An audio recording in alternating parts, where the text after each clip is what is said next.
Bienvenue sur la chaîne des intermittents. Pour ce 4e tuto, je vais te montrer comment connaître ta date de fin de droit. Tu te connectes à ton compte, tu vas dans Mes allocations, Mes attestations, là tu sélectionnes Avis de situation, Valider, télécharger l'attestation en PDF, soit tu l'enregistres, soit tu l'ouvres. Dans ce document, la date qui nous intéresse, c'est la fin de ton contrat de travail qui t'a permis l'ouverture des droits. Dans mon exemple, c'était le 10 juin 2014. Comme je suis artiste, je compte 10 mois et demi en avant et ça me donne ma date de fin de droit, qui est donc le 25 avril 2015. Mais comme j'ai eu 5 mois et demi d'arrêt maladie et ce n'était pas un accident du travail, mon dossier a été gelé, donc on rajoute 5 mois et demi et là on arrive au 10 octobre 2015. Et là on peut voir, vous pourrez éventuellement prétendre à 3 jours d'allocation journalière jusqu'au 7 octobre 2015. Pour les techniciens, il faut aller 10 mois en avant.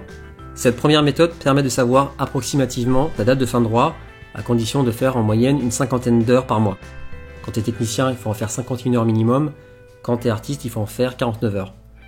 Évidemment, si tu travailles pas du tout, au bout de 8 mois, tu auras épuisé tes droits. Et si tu travailles tout le temps, ta date de fin de droit sera tout le temps décalée et tu toucheras jamais de droit. Je vais te montrer maintenant une deuxième méthode qui est beaucoup plus précise pour connaître ta date de fin de droit, mais ça prend plus de temps. Tu te déconnectes, tu vas dans Candidat, Pôle emploi et moi, Mes allocations, Situation et professions particulières. Tu descends, tu vas dans Intermittent du spectacle, Consulter. Et dans les documents à télécharger, il y a Intermittent du spectacle. Tu cliques, tu ouvres. Là, tu descends à la page 14. Et là, tu as une formule qui va te dire de combien de jours ta date de fin de droit va être décalée à chaque fois que tu travailles. Pour les techniciens, c'est le nombre d'heures travaillées dans le mois divisé par 8 multiplié par 1,4. Pour les artistes, c'est le nombre d'heures travaillées dans le mois divisé par 10 multiplié par 1,3.